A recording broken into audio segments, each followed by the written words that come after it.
Orangish red, whatever color it is. And like tilt it to the side kind of and go.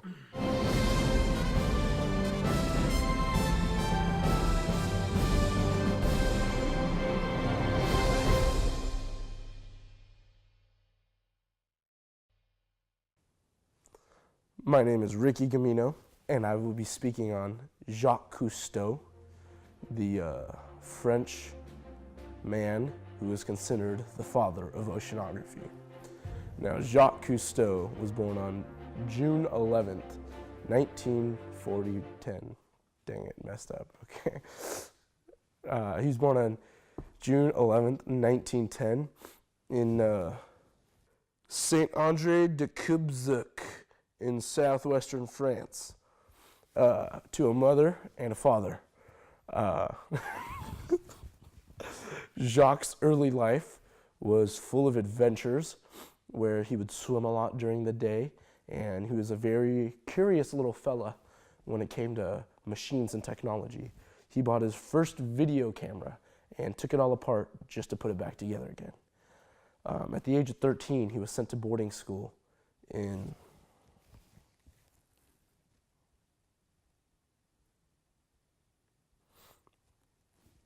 France.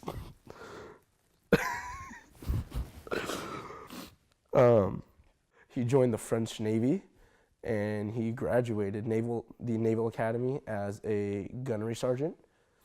But he was in a debilitating accident, which hindered his career. And he broke both his arms, and he almost died because it was an accident in his car in the 40s. He was just driving, and he thought to himself, there's a car coming straight at me. Should I swerve? Nah, I'm gonna play chicken. And so he's driving, vroom, vroom, vroom, bang, sneak attack, car to the windshield. So he snapped both his arms, and he's just sitting there like, dang, my arms are snapped. Wiggled them around to make sure they were snapped. Sure enough, they were broken like the windows outside a ballpark. Definitely not Little League because I can't hit that far, but probably Major League, college. Back to the story. So after he got in his accident, it hindered his naval career and what he could have done, so he moved to the info part of the French Navy. While he was in the info part, he studied the ocean. He was one of the first people to use the predecessors to scuba goggles, and he was able to swim during his recovery, and it fascinated him what he found underneath the surface of the water and what he was able to see. Now, in the 1940s, when Jacques Cousteau, his family, relocated outside of Paris once the Nazis seized Paris, he met a Frenchman by the name of Émile Gagnon, and those two brilliant minds worked together to create something that is so beautiful in our society, that many people use for entertainment, but also to explore the ocean, and it is called scuba. The first breathing apparatus, what a thing to try out. Just think of Cousteau putting it on and saying, I'm gonna try this right now. I may not live to see tomorrow, but I will see what's underneath this water. As he dropped in, going bloop, bloop, bloop, bloop, and it worked. The satisfaction he must have got from that thing working was just probably so dope. He's probably like, lit, bruh, shaka, dude, saw, dude, you know? He's probably very excited, as well as Émile Gagnon. I mean, they invented something that have never been done before. They could breathe underwater like a walrus or a seal, dolphin maybe, majestic. In 1948, Cousteau took a voyage with Philip Talliez to the Mediterranean Sea, where they would be the first people to use their underwater breathing apparatuses to explore the archaeological remains of a shipwreck, the Magia. Shortly after that, Cousteau leased an old British minesweeper, and he used that as his ocean research vessel, where he would travel and chart the ocean using his old warship. Jacques Cousteau was named director of the Oceanographica,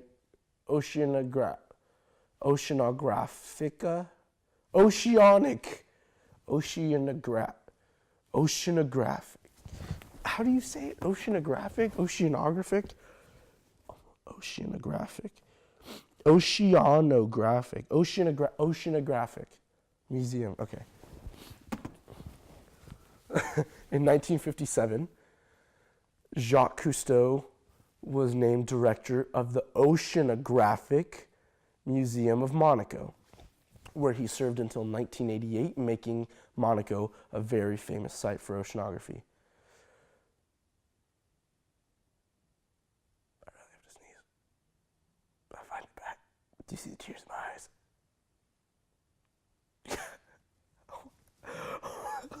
I swear, it's just beautiful, you know, Monaco. Cousteau also made the first waterproof camera that could stay underwater and be exposed to very high pressure parts of the ocean. And he used his skills and joined the French resistance in World War II to spy on the Germans as well as the Italians. In 1953, Cousteau released a book trying to grab more media attention. And after he released his book, he started many television specials where he would voyage around the earth and film different aspects of the underwater world, and that really grabbed people's attention, from dolphins to reefs to anything in the ocean. And he was a big part of the founding of what we know now as oceanography. That's it. Yeah. That's gold right there, John. I don't know about you. I haven't seen much movies, but I know that's good.